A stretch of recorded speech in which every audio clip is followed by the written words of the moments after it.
अभी हम पढ़ेंगे डिराइव्ड सेट। Derived set. अच्छा, अब ये डिराइव्ड सेट क्या है? It is the collection of all limit points of a set. कोई भी एक सेट का जो लिमिट पॉइंट्स होता है उसको एक एक करके मैं लूँ, कलेक्ट करूँ और एक सेट बनाऊँ, तो जो सेट बनेगा उसको हम कहते हैं derived set of that set. ठीक है, the collection of all limit point of a set is called derived set. ठीक है, the collections of all limit point of a set S, let S कोई भी एक सेट है। ठीक है, the collection of all limit points of a set is called as derived set of set S, and it is denoted as S test। ठीक है, S test क्या है? derived set of set S। ठीक है, उसको हम S test से denote करते हैं। हमने लिमिट पॉइंट पढ़ा है कि क्या होता है। ठीक है, कोई सेट का लिमिट पॉइंट होता है, कोई का एग्जिस्ट नहीं करता है, किसी का एक होता है, किसी का दो, या फिर किसी का इन्फिनाइट होता है, किसी का फाइनाइट होता है ना। तो सेट कोई भी एक सेट मान लो उसका लिमिट पॉइंट नहीं है, एक भी लिमिट पॉइंट नहीं है, तो उस सेट का डेराइव सेट क्या होगा? नल सेट होगा, एक एम्प्टी सेट होगा। ठीक है, रियल नंबर सेट के हर एक पॉइंट एक लिमिट पॉइंट है उसी रियल नंबर सेट के, है ना। Every member of real number set is a limit point for every neighborhood of any of its limit point contains an infinite members of set of rational number। इसीलिए हम कह सकते हैं कि derive set of real number set is itself real number set। ठीक है, उसका हर एक पॉइंट एक लिमिट पॉइंट है रियल नंबर सेट का, है ना। अच्छा, हमने और भी पढ़ा था कि जो रेशनल नंबर है उसका जो डेराइव सेट है वो भी रियल नंबर सेट है। मतलब the derive set of rational number is also real number set. कैसे? तो मैं रियल नंबर लाइन ले लूँ और कोई भी एक पॉइंट लेट इरेशनल नंबर ले लूँ। ठीक है, तो उसके सारे के सारे नाइबरहुड में बहुत सारे इन्फिनाइट रेशनल नंबर होंगे, है ना। तो हर एक इरेशनल नंबर एक लिमिट पॉइंट बन गया ना रेशनल नंबर सेट का। तो इरेशनल नंबर और रेशनल नंबर दोनों ही एक लिमिट पॉइंट है रेशनल नंबर सेट के। मतलब रियल नंबर सेट के सारे पॉइंट एक लिमिट पॉइंट है रेशनल नंबर सेट का। Every irrational number is also A limit point of rational number. हो गए ना। मतलब हमने पहले पढ़ा है कि the derive set the collection of limit point of the set of rational number is a real number set. मतलब रेशनल नंबर के साथ साथ इरेशनल नंबर भी उसके एक लिमिट पॉइंट हैं होंगे, है ना। तो इसी वजह से the derive set of rational number set is real number set. ठीक है, Q dash is equal to R। Every real number is a limit point of rational number set। ठीक है, अच्छा, हमने पहले एक एग्जाम्पल पढ़ा था 1/n where n belongs to natural number set। कोई भी एक set let S is equal to 1/n where n belongs to natural number set। ठीक है, और इस सेट का सिर्फ एक ही लिमिट पॉइंट है, वो है 0। तो S test is equal to only उसके एक ही लिमिट पॉइंट है, वो है 0, है ना। Derive set of a closed interval A B is equal to A B close interval. ये हमने पढ़ा है कि ए बी क्लोज्ड इंटरवल के जितने भी पॉइंट होंगे वो सारे एक लिमिट पॉइंट होंगे, है ना। अच्छा, ए बी ओपन इंटरवल, उसका derive set, the derive set of A be open interval, ये क्या होगा? हाँ, ये ए बी क्लोज इंटरवल होगा, है ना, क्योंकि ए बी के बीच वाले सारे के सारे पॉइंट्स के साथ साथ ए बी भी एक लिमिट पॉइंट है ए बी ओपन इंटरवल का, है ना। तो ए बी ओपन इंटरवल का डेराइव सेट ये भी होगा ए बी क्लोज्ड इंटरवल, ठीक है। एक क्वेश्चन कर लेते हैं। क्वेश्चन क्या कह रहा है कि if S and T R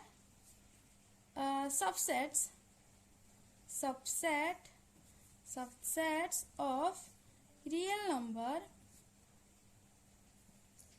numbers, then show that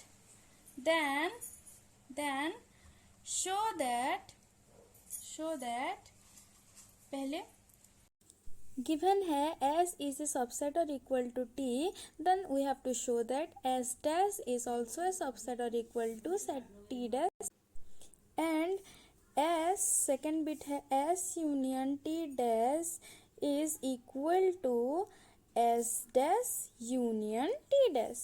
अभी हमें ये प्रूफ करना है, ठीक है। तो पहले बिट को पहले देख लेते हैं कि इफ, देखो s dash मतलब derive set of set s, और t dash मतलब डेराइव सेट ऑफ t, है ना। अगर s dash एक सेट है तो वो कैसा हो सकता है? वो एम्प्टी हो सकता है या फिर नॉन एम्प्टी हो सकता है, ठीक है। इफ पहले केस में अगर s dash is equal to 5, अगर वो एक नॉल सेट है, वो अगर एक एम्प्टी सेट है, मतलब सेट S के कोई भी लिमिट पॉइंट एग्जिस्ट नहीं करते, इसका मतलब यही है ना। तो डेफिनेटली मतलब phi is a subset of every set, phi is a subset of every set. तो इसी तरह से हम कह सकते हैं कि S dash here is a subset और इक्वल टू T dash, है ना। अगर when जब S dash is not equal to 5, मतलब इसका मतलब क्या है कि there exists a number which is a limit point of set S, मतलब इसका एक लिमिट पॉइंट एग्जिस्ट कर रहा है, वो नॉल सेट नहीं है ना। तो जब S dash is not equal to 5, तब let x belongs to S dash, ठीक है। मतलब क्या है कि x एक लिमिट पॉइंट है सेट S का, इसका मतलब यही है। and n be any neighborhood of x, ठीक है। तो देखो लिमिट पॉइंट का डेफिनेशन क्या कहता है कि उसके हर एक नाइबरहुड इनफाइनाइट नंबर्स कंटेन करने चाहिए उस सेट के, मतलब यहाँ x एक लिमिट पॉइंट है सेट S का, तो x का हर एक नाइबरहुड इनफाइनाइट पॉइंट कंटेन करेगा सेट S का। सो n contains an infinite number of members of set S, है ना।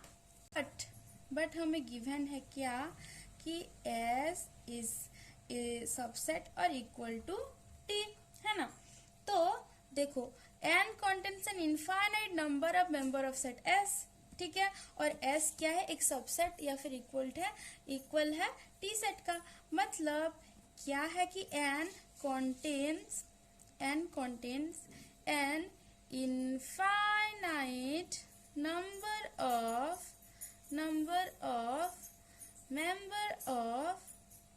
members of set T, ये भी मैं लिख सकती हूँ, है ना।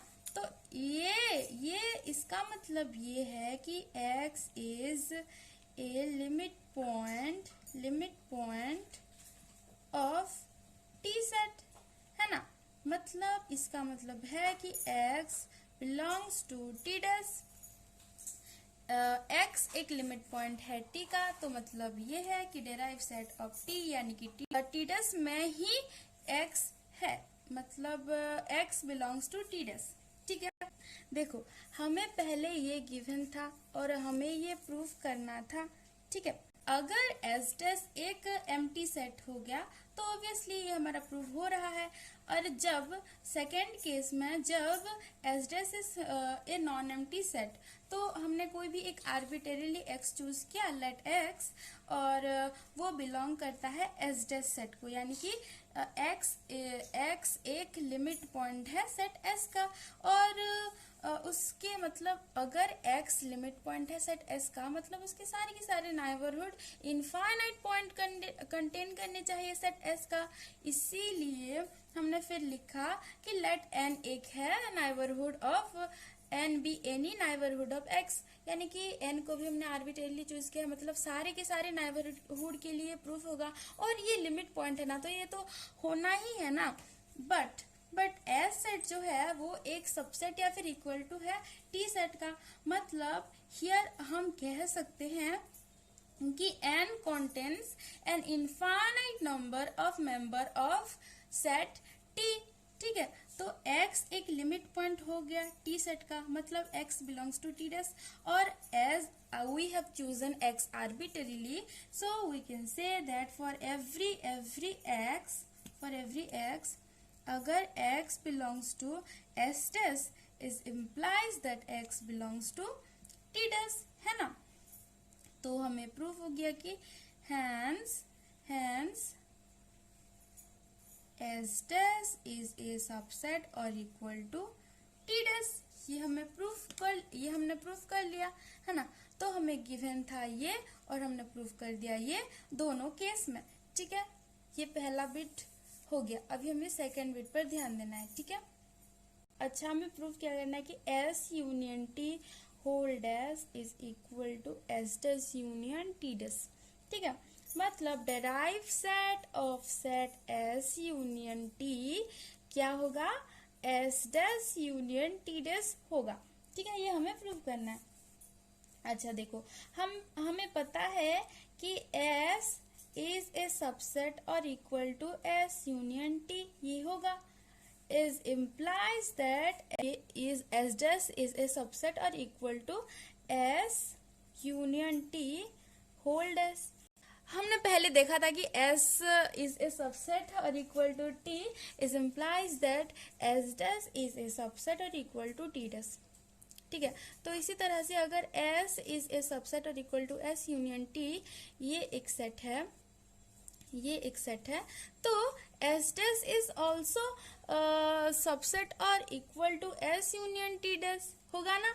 जब S एक सबसेट या फिर इक्वल टू होगा S यूनियन T ये सेट का, तो इसका डेराइव सेट भी एक सबसेट होगा इस सेट के डेराइव सेट का, है ना। S dash is a subset और equal to S union T dash, है ना। अच्छा, और and T is a subset or equal to S union T is implies that T dash is a subset or equal to S union T whole dash। देखो, अच्छा, इसको और इसको, ठीक है, इन दोनों को मैं मिलाकर लिखूं तो मैं लिख सकती हूँ कि S dash union T dash is a subset or equal to S union T whole dash, ये हो गया। अच्छा, ये हमने प्रूफ, देखो हमें पहले पता है कि A एक सेट है विच इज ए सबसेट और इक्वल टू B, और B इज ऑल्सो सबसेट और इक्वल टू A। तो इसका मतलब B होता है कि A is equal to B। ये मेथड से हमें ये प्रूफ करना है कि S union T dash is equal to S dash union T dash, ठीक है। पहले हम दिखाएंगे कि जो S dash union T dash है वो सबसेट होगा S यूनियन T डैश का, और फिर हम दिखाएंगे कि एस यूनियन टी डैश जो है वो भी एक सबसेट है S dash union T dash का, ठीक है। तो पहले ये हो गया, ये हमें पता चल गया कि S dash union T dash is also a subset और equal to S union T dash, ये हो गया। अच्छा, हमें ये शो करना अभी है कि S union T dash is a subset और equal to S dash union T dash, ये अगर हो गया, ये दोनों अगर हो गया तो हमारा प्रूफ हो जाएगा। ठीक है, तो अभी हमें ये दिखाना है। ठीक है, तो ये वाला सेट, इसके भी दो पॉसिबिलिटी है, केस 1 और केस 2। पहला तो ये सेट जो है S union T dash, S union T whole dash, ये जो सेट है ये तो एम्प्टी हो सकता है, मतलब S union T dash is equal to 5। और सेकेंड केस क्या हो सकता है कि S union T whole dash is not equal to 5, अगर ये नॉन एम्प्टी हुआ। तो पहले अगर ये एम्प्टी हो गया तो ये सच्ची में मतलब automatically S union T dash is a subset और equal to S dash union T dash. तो ये वाले केस में तो ये वही हो रहा है। अच्छा, ये वाले केस में होगा या नहीं ये देख लेते हैं। ठीक है, जब S union T whole dash is not equal to 5, मतलब कोई एक एलिमेंट है which belongs to S union T dash, ये वाले सेट को let X belongs to S union T whole dash. ठीक है, इसका मतलब ये है क्या है कि एक्स is a limit point of S union T dash, ये वाले सेट का एक्स एक लिमिट पॉइंट है। X is a limit point of set S union T. Therefore, every neighborhood of X contain an infinite numbers of members of set S union T. तो हम लिख सकते हैं कि every neighborhood of X contains an infinite number of points of S union T, है ना। मतलब every neighborhood of X contain infinitely many points of set S और set T और both, मतलब ये इनफाइनाइट नंबर कंटेन जब कर रहा है एस यूनियन टी का, मतलब मैं कह सकती हूँ कि सारे के सारे neighbourhood infinite point infinite number contain कर रहे हैं, या तो एस का या फिर टी का या फिर दोनों का, मतलब एस यूनियन टी। ठीक है, तो इसका मतलब ये है कि every neighbourhood of x contains infinitely many points of set S और set T और both, ये भी हो सकता है, ये भी हो सकता है और ये भी हो सकता है ना। मतलब इसका फिर मतलब क्या है कि X is a limit point of T। इसका मतलब यही है कि x जो है वो लिमिट पॉइंट है सेट t का। ये अभी हमें कंक्लूजन ये मिलता है कि x is a limit point of set t, मतलब x belongs to t dash, है ना। ये हो सकता है।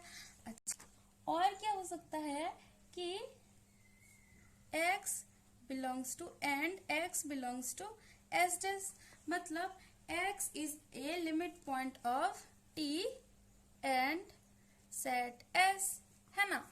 x जो है वो लिमिट पॉइंट होगा t सेट का भी और s सेट का भी, तो x belongs to t dash and x also belongs to s dash.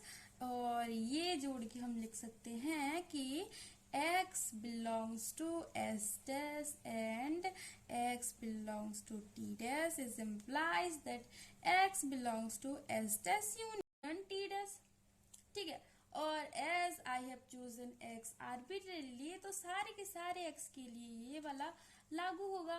तो मैं कह सकती हूँ कि x belongs to S union T dash is implies that x belongs to S dash union T dash. इसका मतलब ये है this implies that S union T whole dash is a subset और equal to S dash union T dash. अच्छा, अभी ये case 2 में भी ये प्रूफ हो गया कि S union T whole dash is a subset और equal to S dash union T dash.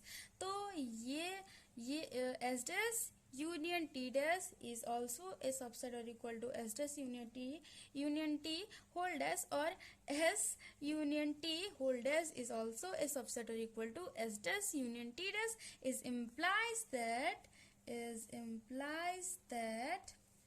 S dash union T dash is equal to S union T whole dash। ये भी हमारा प्रूफ हो गया है ना।